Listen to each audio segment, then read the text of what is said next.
My belongings will be delivered to your house next week. Accept them all, okay?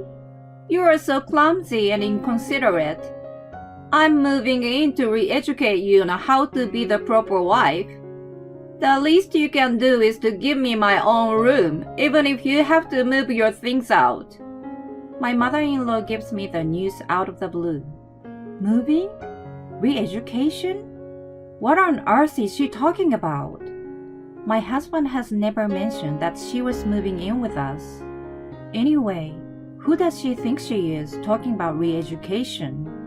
She doesn't care about my feelings and really moves in the week after. When she sees her son in the house, she screams like Munch. This is when she comes to know who really needs to be re-educated. She also realizes that there is no house for her to live in, because my real home is. I was a working wife who had been married for 3 years. I met my husband Marcus through a friend, and we hit it off right away. After 2 years of dating, we got married. We were both working. We've lived alone before, so both of us were capable of doing a full range of housework. After we got married, we decided that whoever noticed it or had free time would take care of it. This policy seemed to suit us better than a clear division of chores. We never had any dispute over them. When my work became busier, Marcus' share of the workload increased a little at home. Even though it was a rule that we had decided upon together, I felt a little bad about it. I made up for it by buying him nice dessert and treating him to a meal on weekends. I felt like I was bribing him with food, but he always said, "I'm happy to do it this way, rather than overwhelming you at home." I was reassured that I married a really good guy. I prayed that those happy days would last forever. Just as I was hoping, my father-in-law passed away. He had married late, so he was already quite old. It was sad, but Marcus accepted it as inevitable to a certain extent. For my mother-in-law Louise, who had been with him for many years, it was not that easy. She must have felt so lonely after the sudden loss of her husband that she struggled to be alone and began to visit us frequently. On weekdays, she came over after we got home from work. On weekends, she sometimes showed up in the morning. To be honest, it was a little hard for me to entertain her from the morning on my days off. Although I was quite tired from work, I couldn't neglect a grieving mother-in-law. I was determined to help her heal and recover as much as possible. As she continued to rely on us, I noticed that the reason for her visit had somehow changed. In the beginning, we just chit-chatted over meals and drinks. We talked about the news, my work, how I was getting along with Marcus, etc., etc. I was not sure if it was appropriate to mention my father-in-law, but sometimes the conversation unexpectedly turned to him. She sometimes shed tears, and I quietly stayed beside her. However, she started focusing more and more on me as a wife. Getting unwanted advice would have been better than the criticism. The inside of the refrigerator was not well organized. Laundry and cleaning were not done properly. There were too many discarded packages of cup noodles and ready-made food in the trash. She asked me if I was trying to destroy my health before I had a baby. I was often criticized like that. It was inevitable that as long as we both worked and shared the chores, there were some sloppy jobs. We were both laid back, so we were never bothered by the details and weren't even thinking about starting a family. I understood what she was trying to say, but if only she got better and stopped coming over so often, I could have tended to my housework more. Of course, I didn't dare to tell her that. "Yes, right, I'm sorry." I had no choice but to nod my head in agreement. One weekend, she came over as usual. She saw Marcus washing the dishes and suddenly started scolding me. "Why is my son washing the dishes? You're the wife. You should be the one doing it." I froze at her outburst. She paid no attention to me and took the plate and sponge from his hands.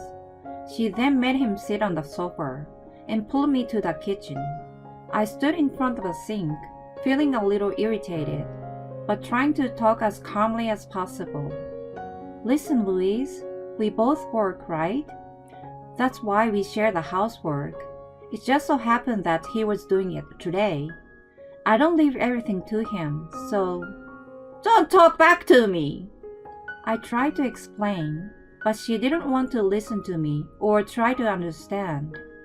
I thought that if Marcus explained it to her, she would have at least tried to understand a little. I glanced at him with hopeful eyes. He nodded as if he understood. I believed that he was going to help me out of the awkward situation. I was relieved for a moment. Then, he blurted out totally unexpected things. Mom, calm down. It's not good for your health to get so upset. You have a point though. I'm going to make her do the right things from now on. Honey, you should apologize to her. He looked at me. Why didn't he just tell her that we shared the chores? I thought about saying so, but I felt there was no point in arguing with Louise any further. I will be careful in the future. I apologized and put the matter to rest. I asked Marcus what he was up to after she left. No matter how much I told her about our rule, she wouldn't have listened to me as long as she saw me as a bad wife. If he had told her, she would have listened to him. That would have been all it took to settle the matter. Why did he have to make it worse? He sensed how angry I was and started excusing himself. I was just trying to smooth things over. I'm sure if I explained about the shared responsibilities, my old-fashioned mom wouldn't have understood. You know I didn't really agree with her, right? She'll eventually understand. He tried to justify himself, but we knew each other for a long time. I knew that he was bullshitting. In fact, I thought he was hoping that he wouldn't have to do the housework. He had been kind of a trickster ever since we started dating. As I mentioned before, I was easygoing, and he had never caused any serious trouble, so he got away as mischievous. I saw no remorse in him, but more than anything, I was exhausted. I decided to swallow hard and assumed that he wanted to show his mother some dignity. Well, we had been sharing the workload so far. Things would have been back to normal the next day. I had such faint hope. However, since that day, he had started to ignore his share of chores blatantly. We never specified which one of us was in charge of what, but he stopped doing them like he used to. I thought he might have been sulking because I had confronted him about Louise, but that was not the case. He was neglecting our home, so I gave him a warning. Unexpectedly, he responded. Oh, I'm sorry. He agreed with me. I thought it was normal to be lazy sometimes. Just when I was telling myself that, Louise showed up unannounced the next day.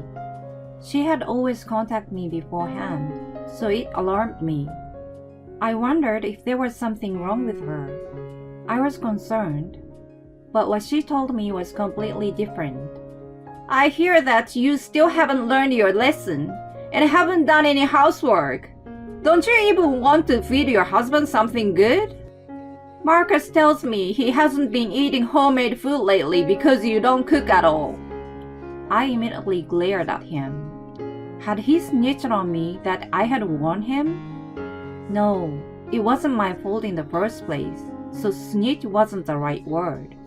He didn't want to do the chores, so he was trying to make me take all the blame. As a result, she started coming over more often than before, and he stopped doing anything altogether. I even had to take over the things he was supposed to do when he got home before me. If I wasn't so busy at work, I could have handled them with ease, but my work was still hectic. I had to cut down my sleep to get everything done, and was getting physically exhausted. I knew that I was going to collapse if I continued like this, and decided to talk to him again. Unfortunately for me, his work had become busy around that time, and we could not have a proper talk. I thought it was inevitable if it was work, but his schedule was outrageous. It was normal for him to come home well after midnight during the week. On weekends, he worked all day long, and in the worst cases, he stayed overnight at the office, saying the commute was a waste of time. Just the other day, I was thinking of discussing Luis, but then I was worried that he was overworked. When I saw him at home, I asked him if he was okay. He replied without a trace of fatigue. Yes, I'm fine.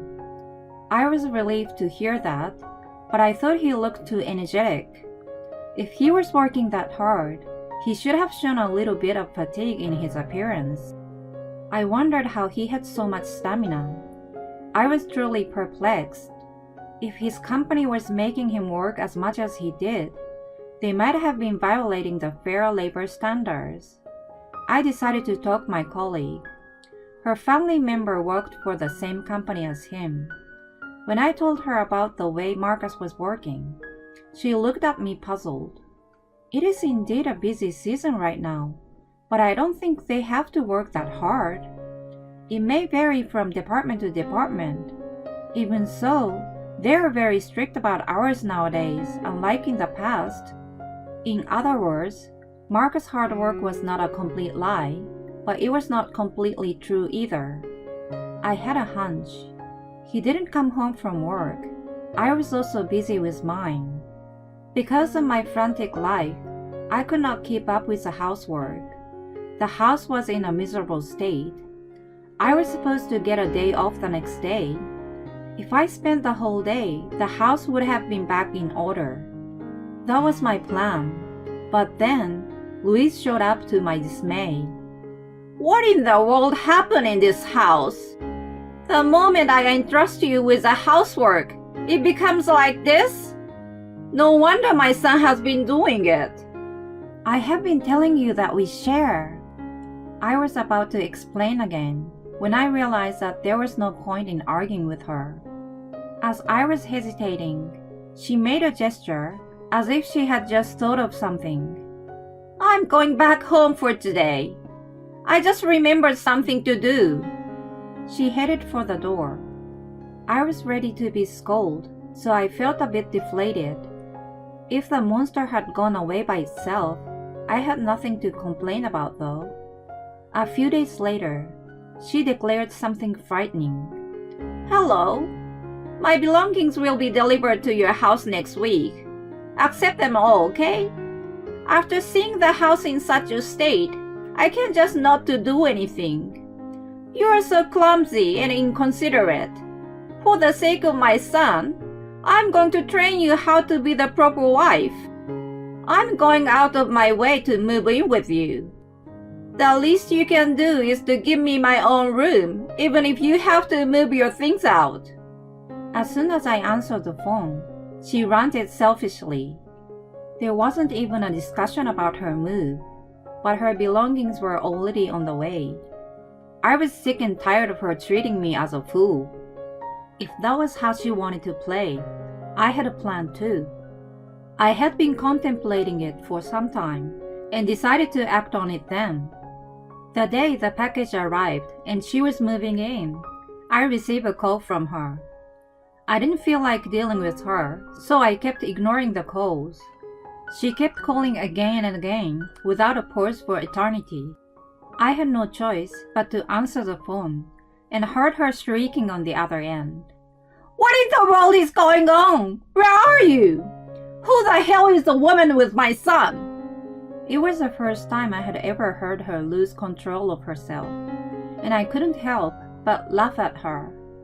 What's so funny? She asked, sounded irritated, but there was no other way I could react. I didn't think my plan was going to work out so perfectly. I was not home that day. I told Marcus that I was going to see my parents for a couple of days. I expected that he was going to bring his lover into the house while I was gone. When there was a discrepancy between his busy schedule and the information from my colleague, I asked a private investigator to look into his whereabouts. It turned out that he was having an affair with his younger colleague. On weekdays, he used the company car to drive back to our house with her. On weekends, he was going to hotels near and far from home. He was even getting paid overtime for working after hours to make up for the time he spent cheating on me. There was no way that such a man wasn't going to have the woman over while I was away. He was probably planning to have his way at home until he was drained out. But Louise and the movers arrived. I wanted to reveal the debauched and sinful son to her. That was my plan. I told her all of that. She was in total shock. I could only hear her making gasping sounds. It was a pity that I couldn't see what kind of face she was making. By the way, I was not with my parents. I was actually visiting a realtor to sign a contract for a new house and cancel the lease of my current one. I was in the middle of it when I got a call from her, and my realtor was patiently waiting for me to finish. Listen, Louise, I'm busy canceling the lease for my house and stuff, so I will cut to the chase. You made a fool of me and told me that I needed to be trained. Do you realize who really needs it now? And you insinuate that woman do the housework. Who do you think pays the rent of that house? Me. He shared the housework because I was busier and made more money than him. Oh, but he's busy shaking his hips for another woman now, right? Well, I can care less. As for divorce and alimony, my attorney will contact him at a later date. Don't get in touch with me ever again. I was about to hang up the phone and heard her sobbing and pleading with me. I just terminated my lease on my old house. Where am I supposed to go if this house is no more? She had been enjoying picking on me, yet she relied on me when inconvenienced. It's none of my business. Talk to your idiot son. I hung up the phone for real. A few days later, I filed for divorce and 100,000 alimony was being negotiated. I didn't doubt my excellent attorney. Marcus, of course, was dismissed from his job along with his lover because of the incident. I heard through my attorney that he was dumped by her, who told him that she should not have gotten involved. I would have loved to see the two idiots get together and lead a miserable life, but I erased such a wicked thought immediately. Instead, I was told an interesting story. There was still one mystery left. How did Marcus keep up with both busy work and affairs without any sign of exhaustion? One factor could have been that he was enjoying the affair so much that adrenaline helped him. The biggest factor was simply that he was using a lot of over-the-counter energy boosters. As a result, he developed some internal organ problems as a side effect of the drugs, and he could no longer work as much as he used to. Excessive consumption of substances is always a bad idea. The lease of the previous house is terminated as declared. Marcus and Louise don't have the means to keep living there. I don't know where or how they are currently living, or even if they are still alive. They don't matter to me anymore. I am more excited about my new life of freedom.